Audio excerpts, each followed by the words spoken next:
Hello, hello, hello. Welcome to the Shaily Show. I'm Shailendra, and you're watching this simulcast live on LinkedIn, Twitter, Facebook, YouTube, and wherever you're watching this. Hope you're safe and maintaining social distancing. I remember a story from social media which said it was a discussion between the CFO and the CEO of a company, and it said the CFO said, "What happens if we train people and then they leave?" The CEO said, "What happens if we don't and then they stay?" Now that story was very, very popular when we were looking at that social media thing. So I thought, let me bring in someone who's at the helm of it, who's been doing this for a while, and talk about learning. So before I go there, for you to watch this episode and other sessions that I run on emerging technologies live, I would request you to follow me so that you can be alerted when a live session is on. This gives you an opportunity to ask direct questions to my guests. And for that, please press the follow button if you're watching this on LinkedIn. If you're watching this on Twitter, please press the follow button. If you're watching this on YouTube, press the subscribe button and the bell icon. If you're watching this on Facebook, please share this video with not only your friends, like it, share it with your friends, but also share this video with people who you think, or the groups you think would be interested in watching this episode. So, training presents a prime opportunity to expand the knowledge base of all employees. But many employers in the current climate and development find this opportunity very expensive. The return investment from training and development of employees is really a no-brainer. So, our today's guest is Jan Meyer, if I've got it right, who is the global head of learning portfolio management at SAP. He drives SAP's learning strategy development and execution to ensure that professionals who implement SAP solutions can easily develop and maintain their skills on SAP's latest innovations, and that users are working with SAP applications are enabled to reach high levels of adoption and performance to realize maximum value out of SAP technology and applications. So let's not waste time, and without any further ado, let me bring Jan Meyer onto the show. Here we go. Hi, Jan. Welcome to the Shaily Show. Hey, good morning, good afternoon, good evening. How are you? Very good, very good. How are you doing? I'm fine, thank you. It's I'm out of Stockholm. It's still dark here and cold outside. I'm fine. So for the audience, guys, Jan is joining us from Stockholm. So it will be great if you tell us where are you joining us from and where are you watching this this episode at, so we know where are you guys watching this. Okay, Jan, tell us about yourself, your career journey, and how did you land up at SAP? Yeah, sure. I'm happy to. I am a 20-year SAP veteran by now. I started as a consultant I worked for two of our larger partners, namely Accenture and Capgemini. In the old R3 days, implemented SD and CRM. Then my career took a turn and I became an instructor. So I was after having done consulting for a few years, I started to teach SAP. Mainly the academies. Back in those days, we had these 5-week-long academies, and so I did that for a while, and then basically I fast forward. My journey took me through all of the different lines of businesses or areas in SAP. I worked in services and support. I built knowledge transfer programs there. I worked in product management and CRM. Was responsible for the outbound enablement there from a product management perspective. And so the red thread of my 20 years in SAP has really always been knowledge, the transfer of knowledge, education, and learning.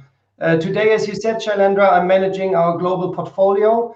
I set the strategy. I manage the life cycle of our offerings. We do the solution management. We roll in requirements from our customers and partners and our field colleagues. We work with our product managers to roadmap these requirements. And then once we have built the new offerings of features and functions, we roll it back out and we try to make everybody aware of the great new things we have. In the last 7 years have been hugely transformational. If you look 7 years ago, the only offer we had in education and training was classroom-based training, and that's just 7 years ago. And since then, we have added a huge number of offerings to our portfolio, and made it easier and made it more accessible for anybody in the ecosystem to develop their SAP knowledge and skills. And I'm happy to talk more about that. But so much about myself. Okay. Before I get to the next question, guys, if you're watching this show and if you've got any question for Jan, please put that in the comment section, and I'm surely going to take that in the audience Q&A section. That will finish after I finish my questions, by the way. Okay. So one interesting fact about you, Jan, which not many people know. I am a coffee freak. As a barista, so I love coffee. I drink too much of it. I love making coffee for family and friends. So coffee. Yep.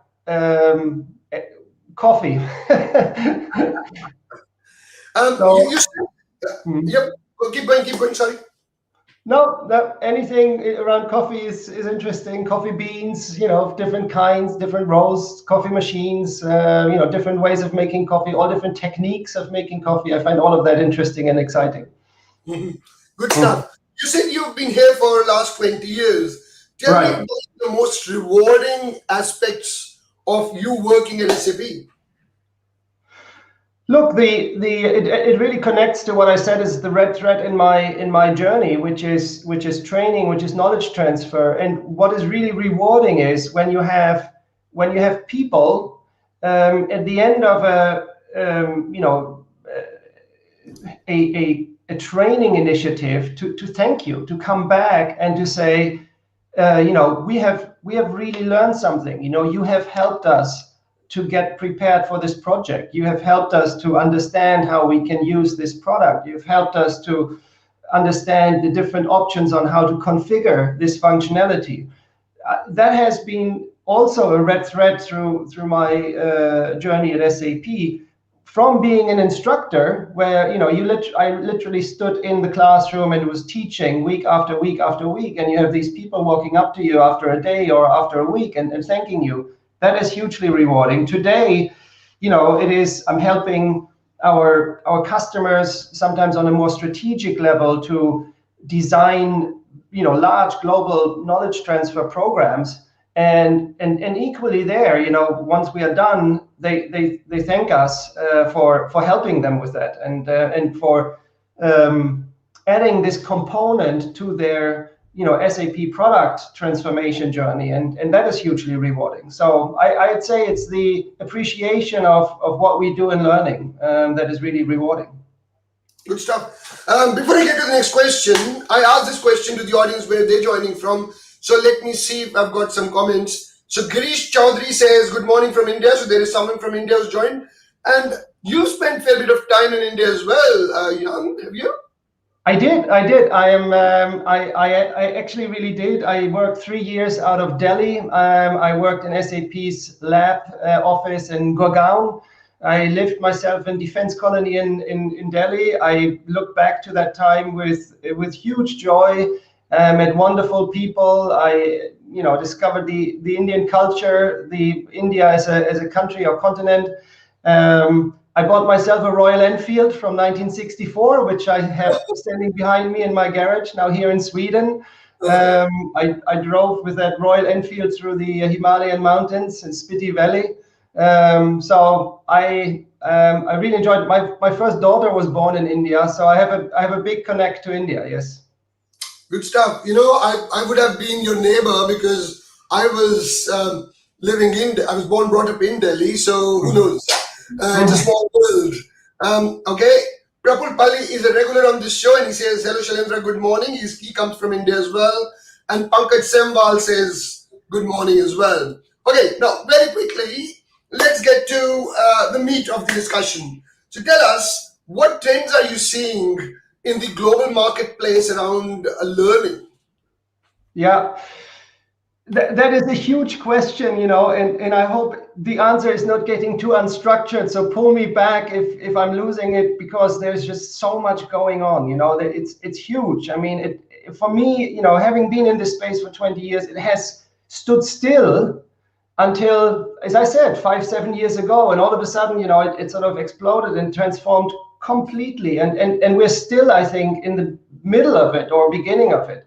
So the way people want to learn and choose to learn, and is changing, and there's so many different trends in different ways in different areas, right? So obviously there is a huge move towards virtual and digital training or learning that is trending. There's a huge change and transformation in the formats, the content formats, right? We're moving away from these long monolithic courses and course books, either physical or ebooks, with 679 pages, to shorter modules and many different formats, which like video and micro learning, and it could be a picture, right? And combining these formats and in an optimal way, interlaced with missions or quests and badges, that's a huge trend. And I don't think there is yet an industry standard on that. I think it's everybody is trying to get ahead of the game and trying to figure it out. Tools that are efficient in creating content and also serving this content in application, right? Because there's different roles out there. Professionals need to learn before projects all the time. These days they need to keep their knowledge up to date and fresh. So they are not always in the system.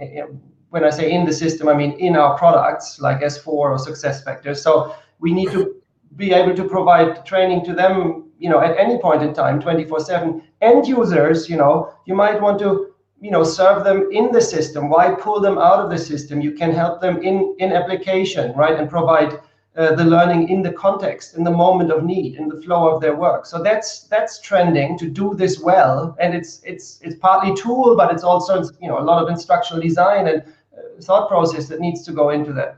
Then there's all the intelligent technologies, of course, that turn enterprises into intelligent enterprises, and the same applies to learning, right? So if I look at what neural machine translation has done for us in learning, it's just starting, right? It's huge. I mean, before we were trying to manage, we have over 6,000 courses at SAP, right? To cover our entire portfolio. And those are the formal courses. Then there's a lot of informal content that is being created all the time. And in order to translate that into all the different languages out there, it's hugely expensive, and it has been hugely time consuming to do it the traditional way. Now with neural machine translation, we can do that in not in all areas yet, but in many areas to an acceptable quality with a push of a button at almost no costs. So that's huge. Bots, right? In our learning platforms, we have now deployed bots which answer questions. And again, from a human perspective, we weren't able to provide 24/7 support to our learners. But with these bots, which can answer an increasing amount of questions well, and even get sometimes better ratings, than our human support. It's amazing, right? Or using AI, deploying AI for making the discovery of learning content more intelligent, easier, right, and more relevant recommendations to learners. That's another huge trend, that we're working on. I could go on. If you look at compliance-based learning, what the traditional learning management systems are doing, that's struggling, right? It's not about pushing down, top-down learning anymore. In some areas you have to do it for compliance reasons, but for professionals to continuously develop their skills, to deepen, to cross-train, that's not top-down compliant-based learning. This is more self-motivated learning, and for that you need a completely different experience. You need a consumer-grade experience. You need to make discovery and access for professionals easy to seamlessly be able to go somewhere and find the knowledge module that they need in that particular moment, right? So I grew up in a time where we were very much, from a software vendor perspective, we constructed our courses and our curriculum from an inside out perspective. We went to our product management colleagues and said, okay, what's this new product about? And they told us, this is the scope of the new product. Then we built a course, which ended up being 679 pages long. And that was the course. But if you look at it from an outside in perspective, maybe nobody ever needed to sit 5 days in that course because they don't need all of it. And I had lots of participants in my classes already, 18 years ago who said, I said, why are you here for? What do you want from this course? And it was a sales and distribution course, which was 5 days long. And that person booked and visited the whole course just for that one chapter on pricing, right? Because that was his or her role, and that's what they needed. And so that is changing. It's become much more modular.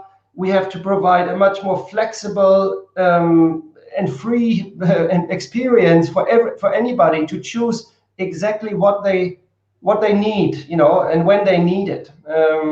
So we have to become much shorter and to the point. Roles, yeah. So you're saying 6,000 courses? That is way too many. And that's one thing. And the other thing which so do you have 6,000 different trainers for these courses? No. Or is that, so how does it work?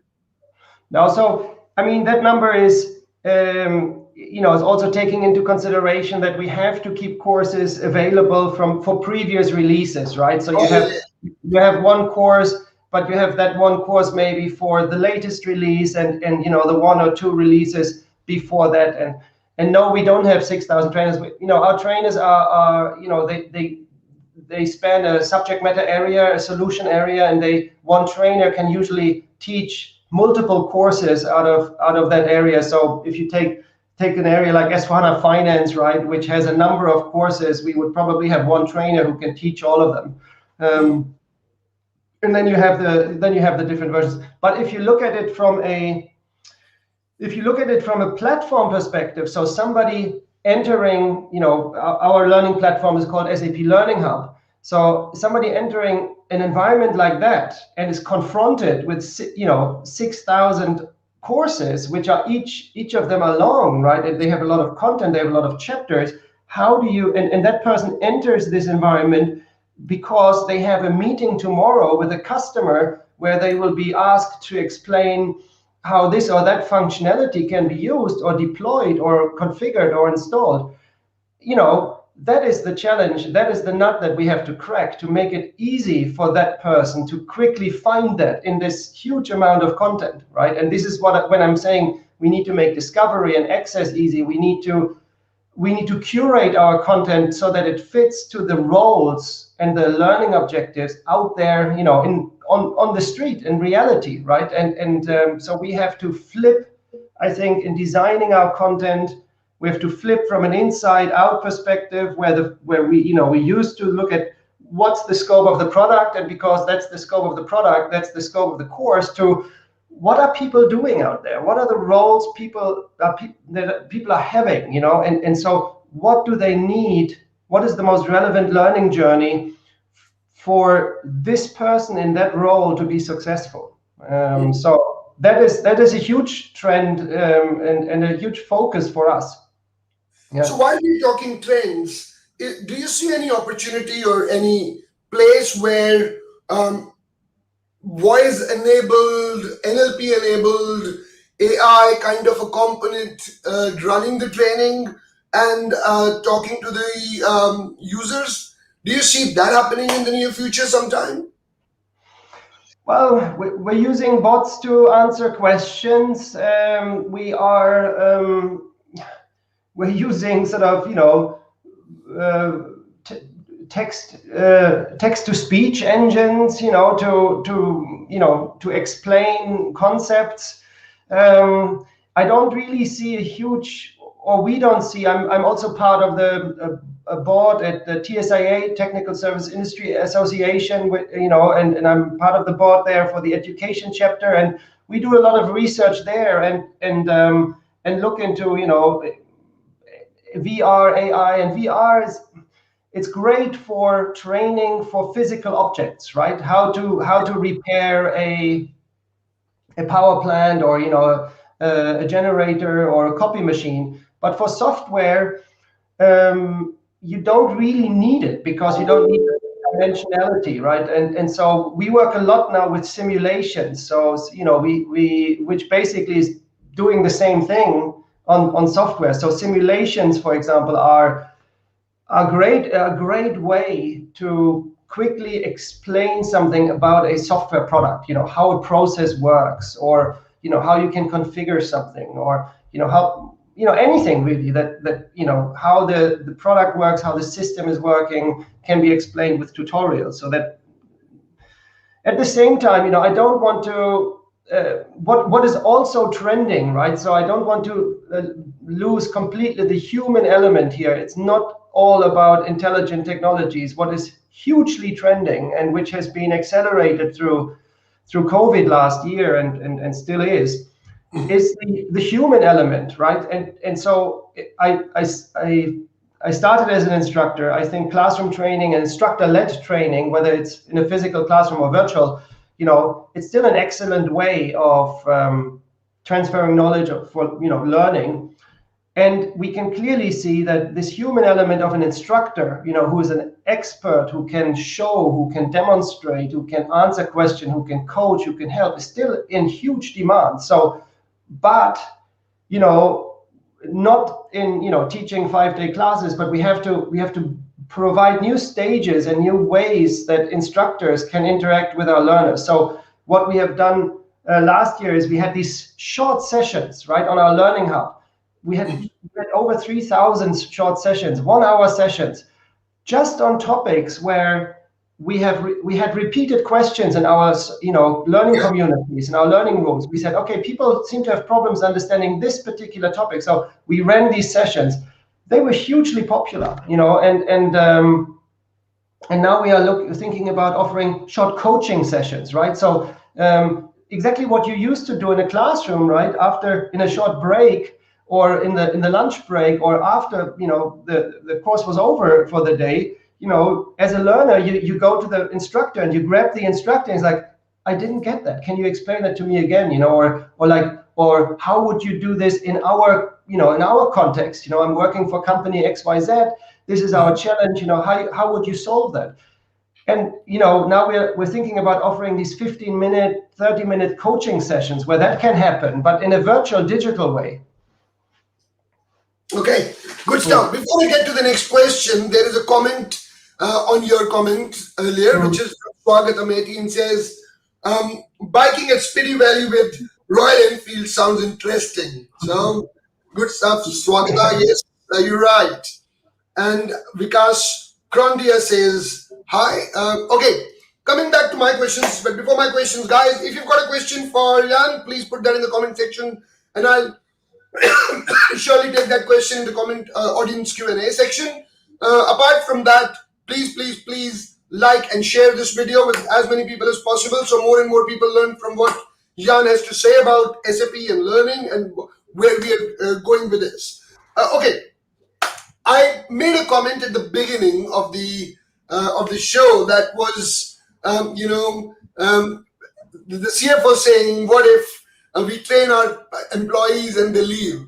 So I ask you a different question. What happens to our customers if they do not invest in their people? What happens then? Yeah. So look, I mean, I will say the following: the training the training outfits of all technology companies in the last years, I think, they have been, in the past, we have really been struggling to explain or to prove the value of training, the value of learning, right? And it was always like kind of anecdotal, right? And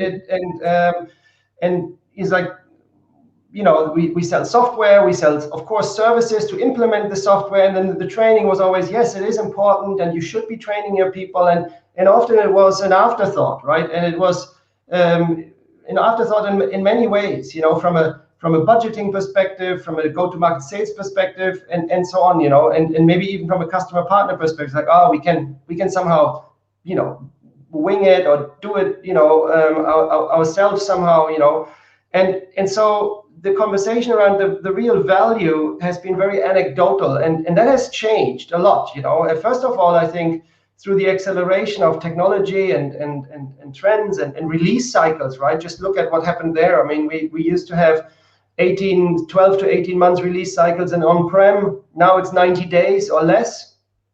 And it's in on-prem, customers didn't move sometimes, from one release to the next for many, many years, so the very, very stable landscapes. And now, in cloud, there's, it's moving all the time. And both professionals as well as, end users have to continuously learn. Again, not necessarily attend, 1 week or 5-week academies, but learn a little bit, every month.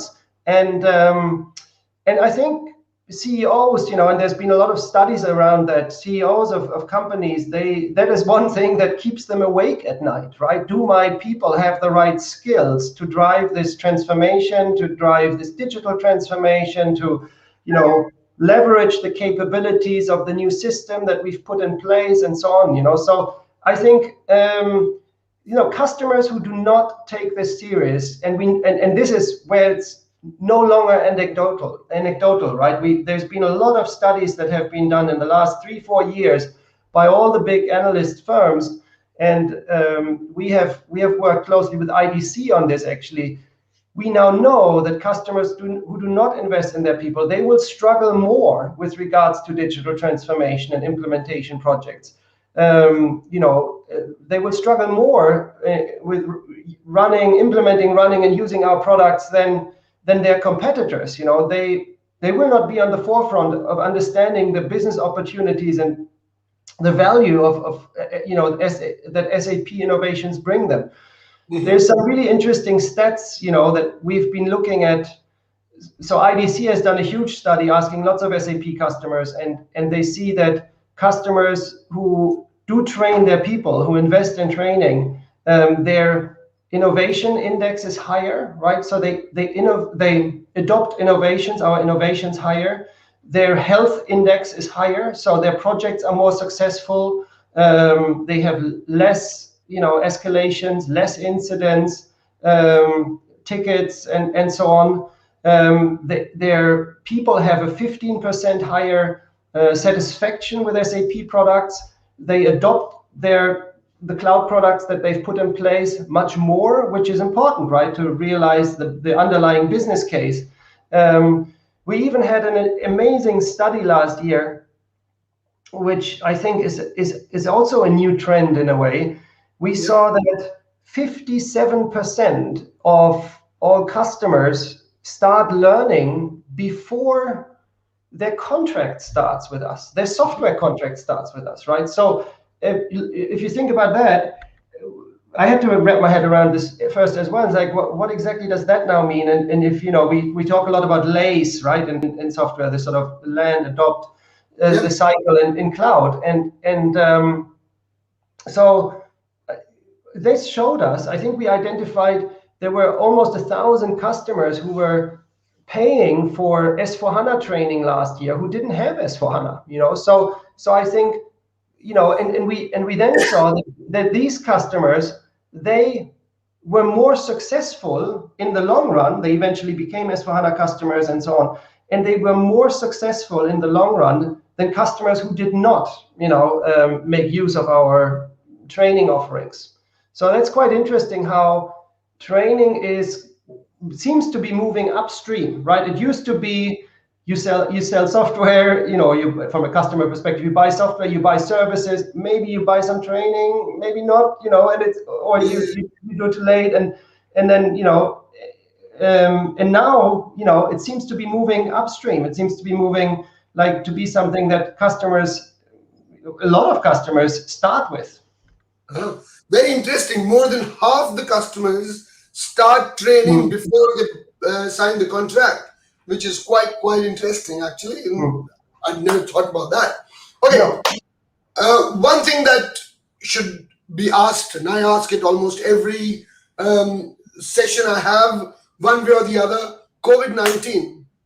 How has COVID-19 changed learning needs? What has changed? So let me just rephrase it. What has changed between the start of 2020, what was before, and what is after 2020? If I just try and compare the two times. Yeah, look. So let me looking at the time as well.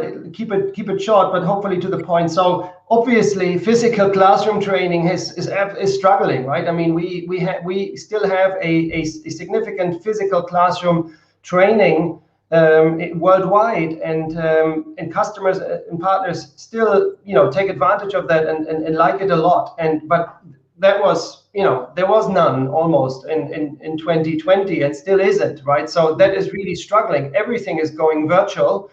We have converted our entire physical public classroom schedule to virtual, and that's working well. So people are now jumping onto virtual sessions like this one, right, where you have an instructor talking to a group of people, and they're explaining concepts, demoing, and they're doing the exercises. So that's working. But it was also a huge stress test on virtual, right? Because we learned very quickly that it's not just about, taking a 3-day class or a 5-day class where, that you normally consume in a physical environment. You've traveled somewhere, you check into a hotel, you go to the training center, and you sit there for 8 hours, right? To just flip that and transpose or transition this to a virtual environment where you sit at home 5 days in a row, 8 hours a day, no good, right? That doesn't work, especially not if you have your whole family at home as well and kids at home. You cannot be stuck in front of your home screen for 8 hours for 5 days in a row. So this whole COVID time was a huge stress test on, well, first of all, physical training down, struggling, converting to virtual, but then noticing or realizing that we have to chop it up, right? We have to chop it up in maybe 2 hours, 3 hours intersections, and serve them every other day, so that it's an experience that lends itself to the realities at home. I think those shifts, these shifts will be permanent. I think, not to that extreme. Of course, physical classroom training will eventually come back, but I think not to the same level. In combination to this virtual, we see a huge uptake on platform-based learning, right? So our Learning Hub platform, our Open SAP platform, they have seen a huge uptake during 2020. Both in terms of net new, learner growth. There's more people who have joined these platforms, but also the time spent on these platforms learning has increased, and so we are focusing very much now on making the experience of these platforms, world class, and making discovery and access easier for the learners, and trying to also, from a content perspective, provide very, very relevant role-based learning journeys that are optimized for learning effectiveness, right? We don't want to. I mean, let's face it. The biggest investment in learning is still the time it takes, right? It's the time that you as a professional have to sort of carve out of your day to do the actual learning. That in my opinion is still the biggest investment in learning. And as you mentioned, you're in the home and you're surrounded by the family. At the same time, you're getting pop-ups on emails and everything, which you cannot control which you can control when you are at the physical training center, but you can't control when you're watching it online, and you get distracted with that. So how do you get that kind of attention so that people learn at the same time.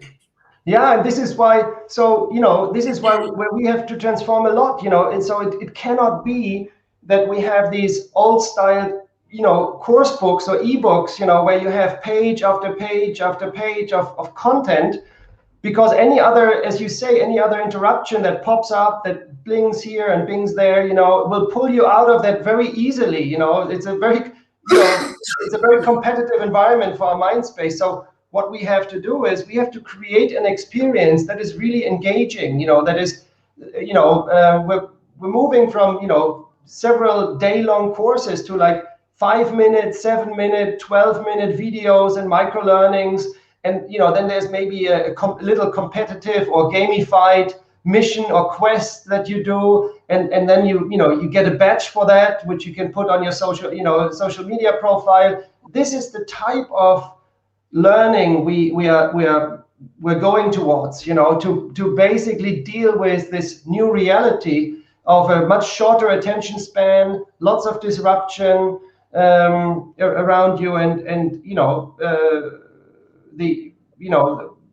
the fact that you do not have an instructor. That's also a key element, right? In a traditional class, you had an instructor who was running the show, basically, and who said, like, now we do this and now we do this, and you respected that person in front of you, right, and follow, and you didn't just pick up the phone and have a conversation while you were in class, right? And that is gone. That is completely gone in the virtual digital world. So we have to somehow make it engaging and entertaining to sort of compete with all the other things going on.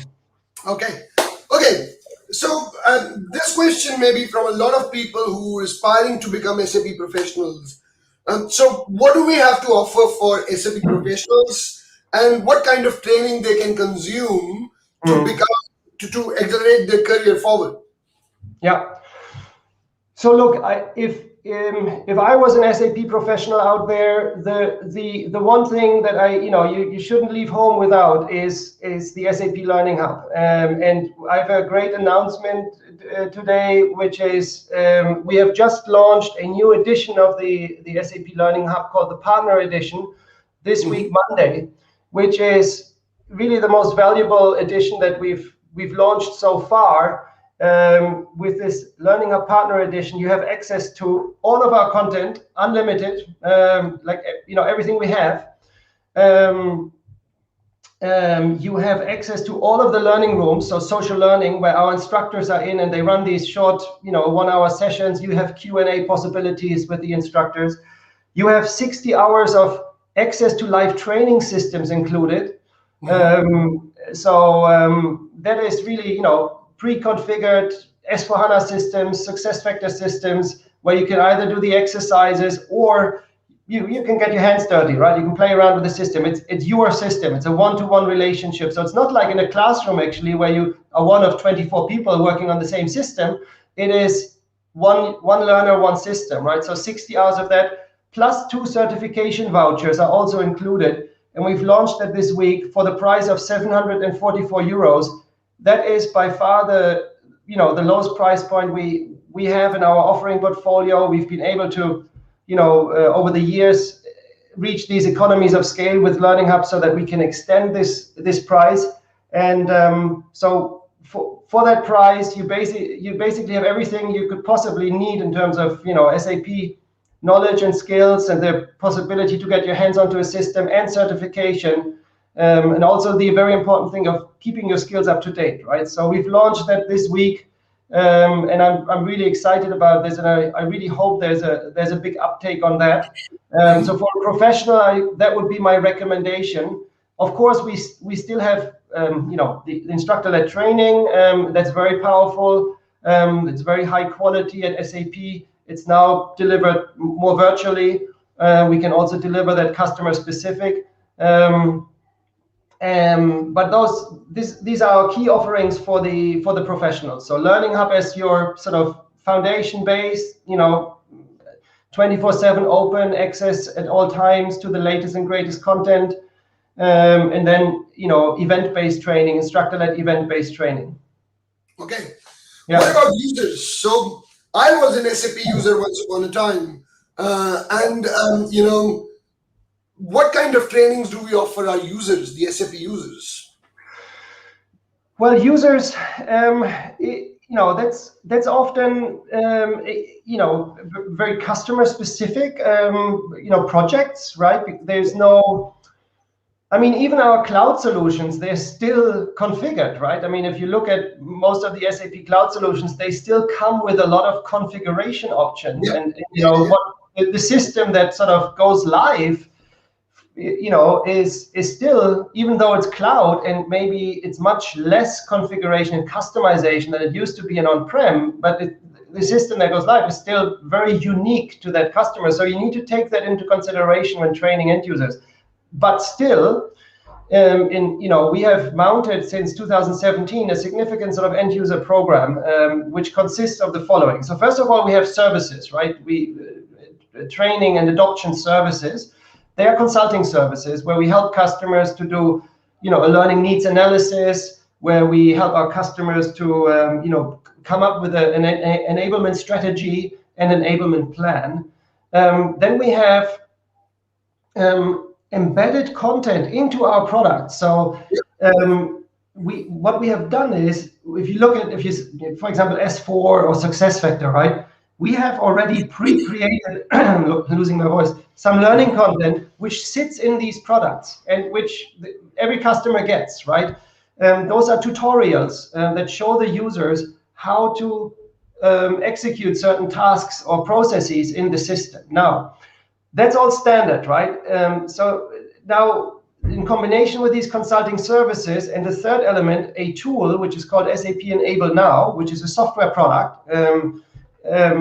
With that tool, if you license that tool, you can start to edit the embedded content in S4 and in SuccessFactors and complement it with your own customer content, right? Yeah, and that allows you, so that combination, the services, the embedded content that we provide, and this tool, those three things allow you to create a very customer-specific end-user enablement program in the system. So, and the charm of that is that, I mean, the old days, that was my first job at Accenture. I was a consultant, and it was an on-prem oil and gas implementation, and I was responsible for end-user training. And we took the test scripts and all the project documentation and put some binders together, and then pulled all the users through physical workshops, and then they were walking back with these binders to their desk, and these binders were probably never touched again, and became out of date very quickly. Now, all of that has changed. Now, what we recommend is our services, the Enable Now product, the embedded content,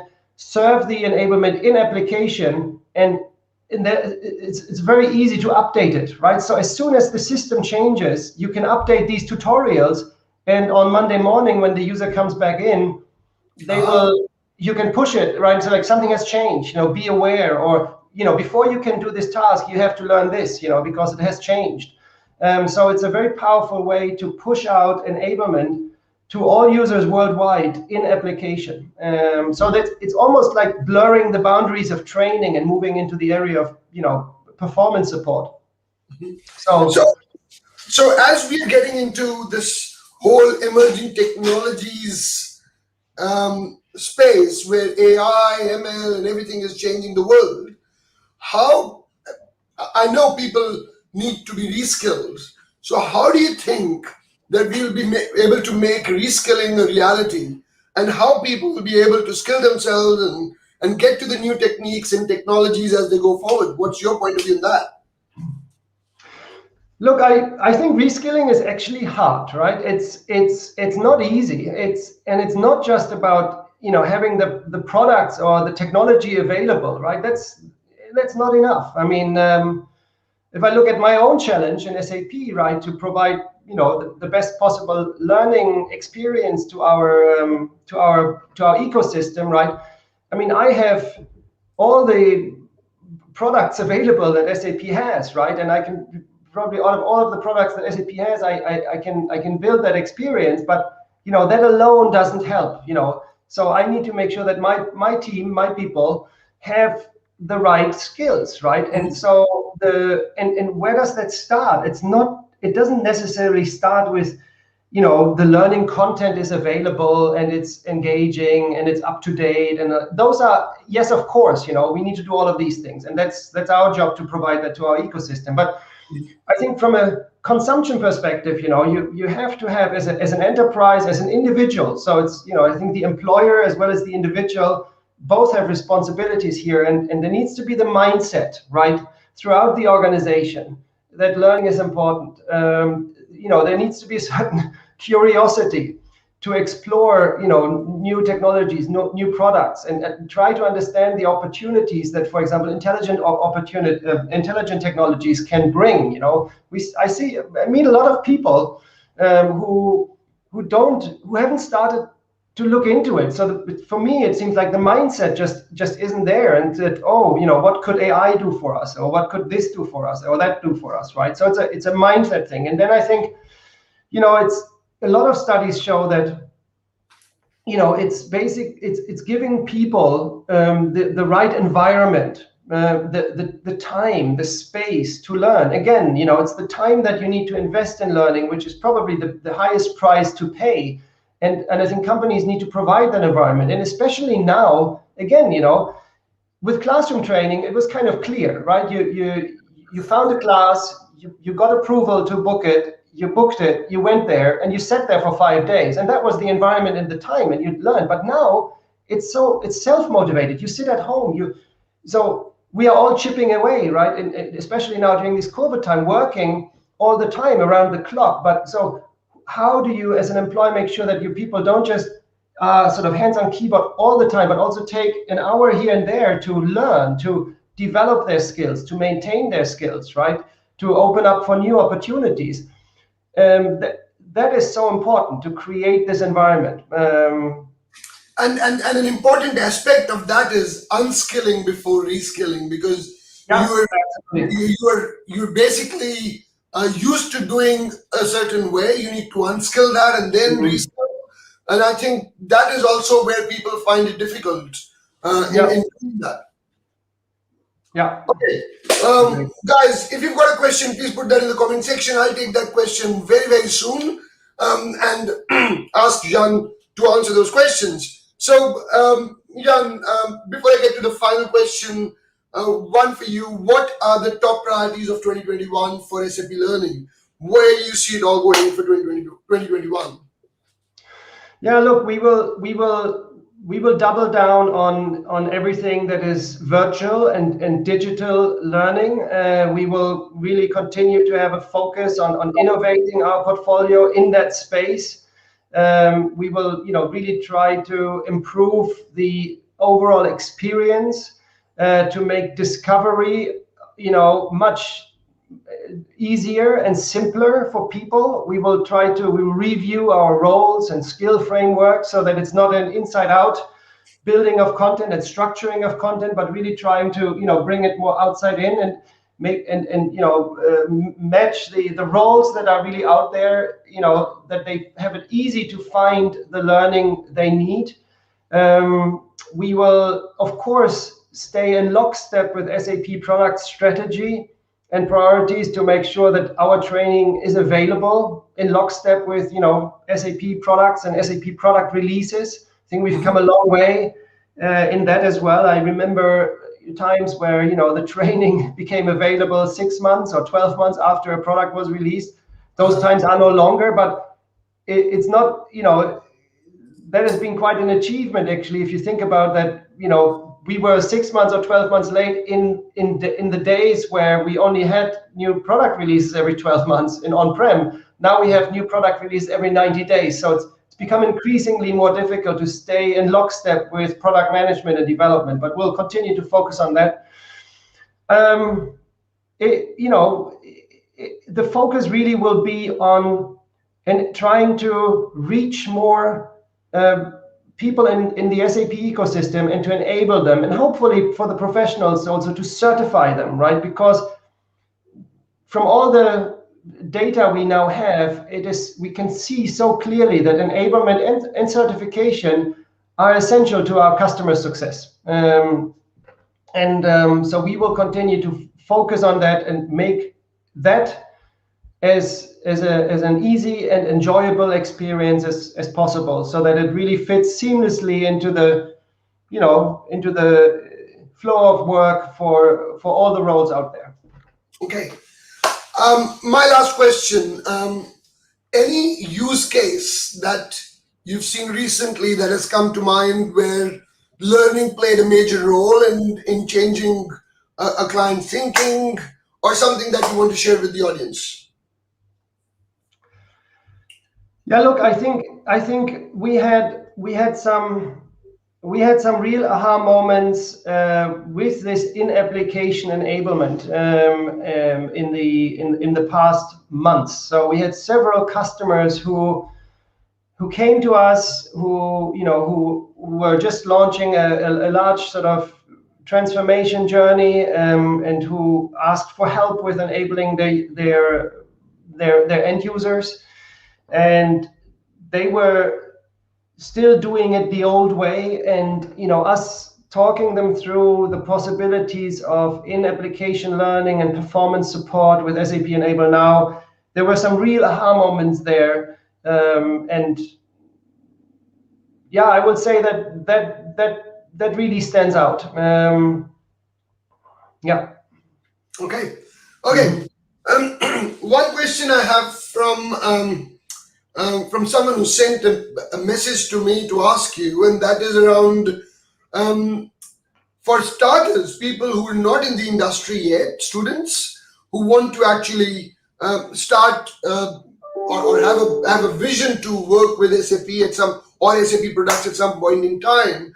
They don't have that many funds to actually support them. Where do you think they can start so that they don't have to quickly they don't have to get a job and start learning on the job? Instead of that, is there anything where people can learn? Yes, and I'm smiling because I want to say something which I'm probably not allowed to say yet, but here's what I will say. So today, right now, I would recommend you go to opensap.com. That is our free of charge platform for learning, and there you will find many very interesting and extremely well done courses that you can participate in, either live MOOCs or the recorded version of the MOOCs. That is a great starting point.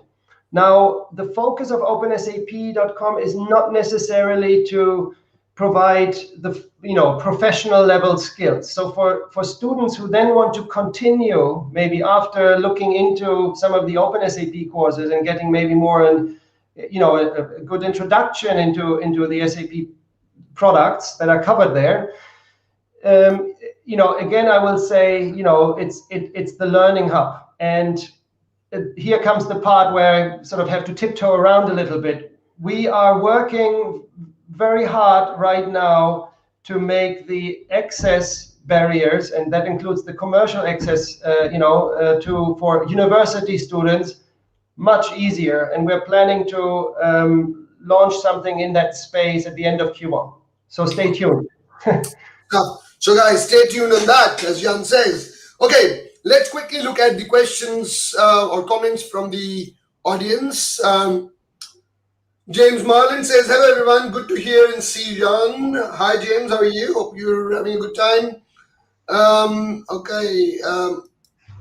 Dattaroy, he says, not everything could be done online. A combination of both classroom and online would be ideal. What do you think about that one? No, I totally agree. And I forgot to mention it. I mean, we have something called blended academies, and they are hugely popular, and they've become, hugely popular, especially last year. And it combines the best of both worlds, right? It's instructor-led training coupled with learning hub-based learning. So you attend instructor-led sessions, but then in between, you do some self-study, you do some exercises in the system, you review maybe some content on Learning Hub. You maybe do some peer-to-peer learning in learning rooms. So absolutely agree. And I hope I made that also clear earlier when I said it's not just about intelligent technologies. The instructor has a very, very key role in learning also in the future of learning, and we are trying to find new ways, new stages, new platforms to feature the instructor on on our digital learning platforms. Yeah, absolutely agree. Good stuff. Thank you, Anupam, for that comment. Anyways, hi to you. I don't know where you're from, but looks like you're from India. Okay, one question, the final question that I'll take is a question that I would imagine is on everyone's mind. And so I will take that up. And that is from Mohammed Wais. And he says, why SAP courses have high fees? So actually, I will say, right, that I have just received the latest pricing survey from that TSIA has done on education prices, and it doesn't, I don't think we stand out, SAP stands out with high fees, especially in the subscription area. As I mentioned earlier, right, we just launched this Learning Hub environment, for 744 euros for a whole year of unlimited access, basically to everything, including training systems and certification.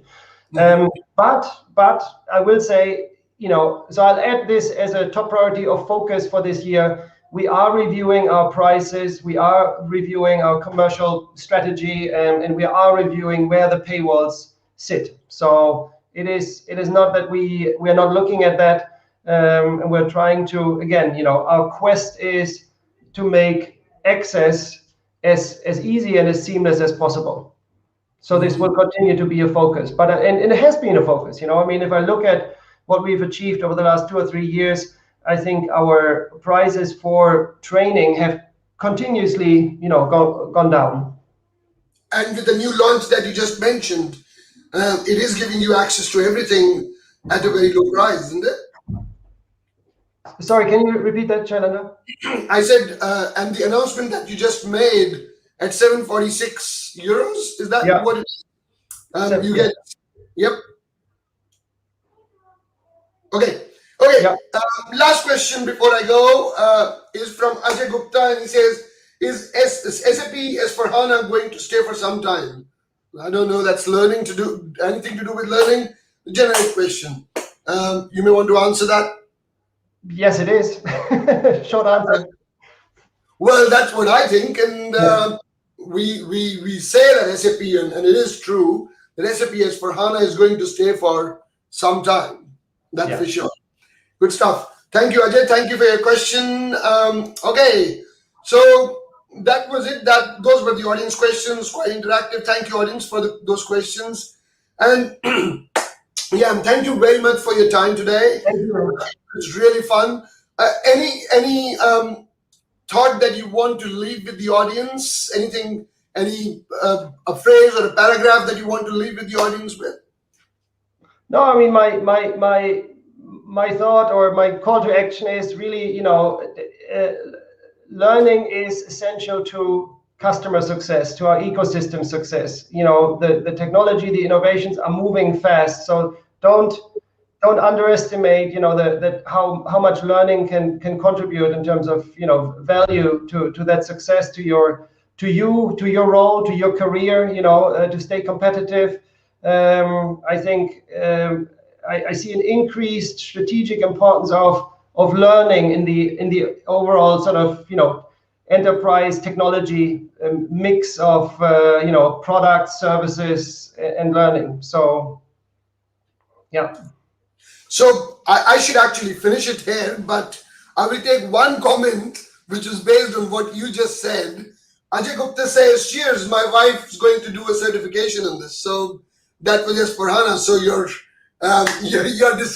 statement actually helped someone make a decision. Good stuff. Thank you. Thank you for that. Thank you. Thank you, Jan. Thank you for your time. It was a pleasure having you on the show, and I will speak to you very soon. Yes, thank you. Thank you all very much. Thank you. Thanks for having me. Bye-bye. Bye.